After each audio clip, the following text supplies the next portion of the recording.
concrete شيخت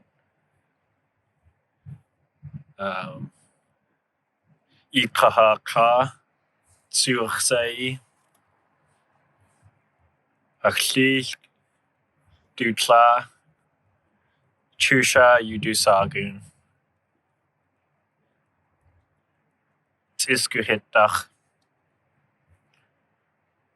أخلي لويش وجتخويش يدوساغون كيهتاخ أخلا دخوتسو يدوساك.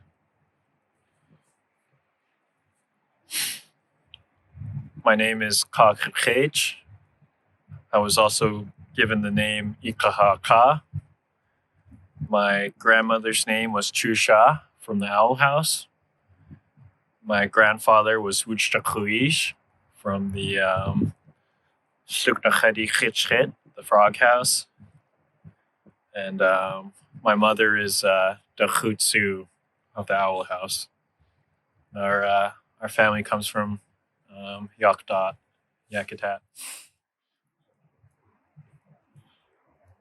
When I was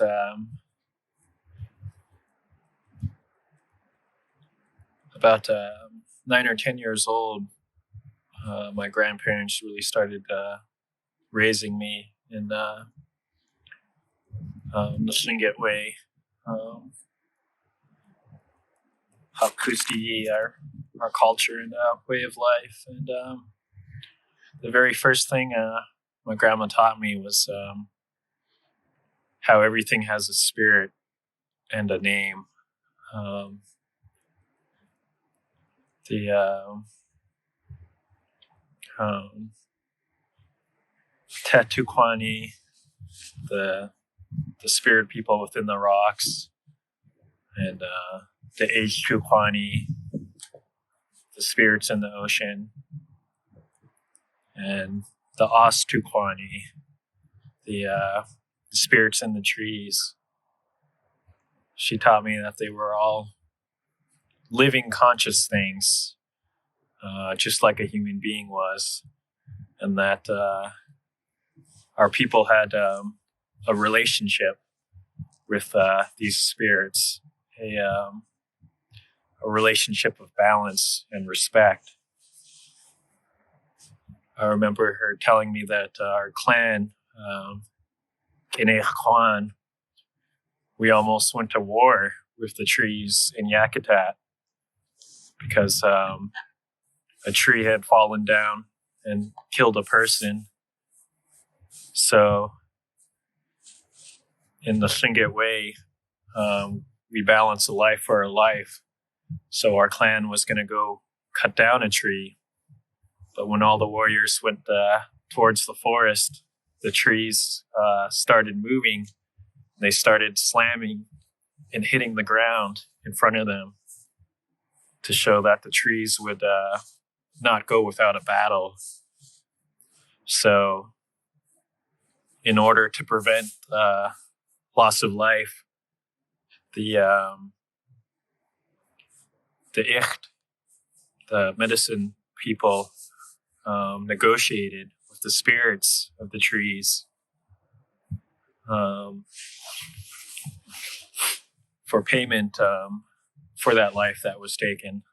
And I'll never forget the way she described the trees just slamming down on the ground and cracking the ground in front of them because the trees are so powerful. And you feel that spirit still inside of the trees when you're around them.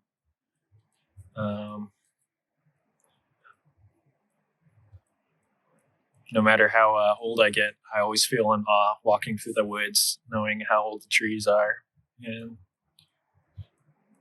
knowing how much of our history they've seen.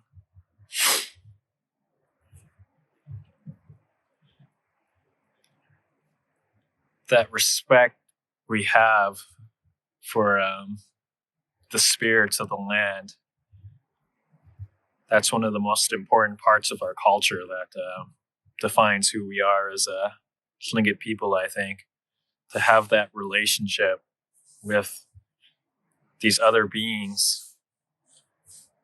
And I think you can have that respect in you, even if you're not Tlingit, even if you're not raised this way.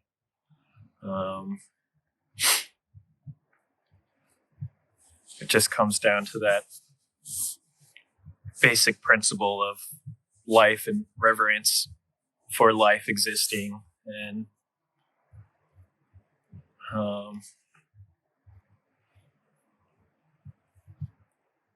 to the best knowledge of the greatest Western scientists, a tree might still be one of the only living beings in the whole universe. So it deserves that reverence and awe just on that fact alone. Mm-hmm. But we as Indigenous people see even more than that. We see the spirit and the consciousness within those trees. And we have love and respect for that can't be broken for any of these things of colonization that have come into our world now. Mm-hmm. But it's paramount that we fight, no matter how uphill the battle might be in current society, legally or otherwise. That respect and reverence and love for another living spirit is too critical to the Tlingit way of life, and we need to maintain that respect for Tongass. Tongass, one of the most powerful forests on all of the land, and some of the most powerful tree spirits.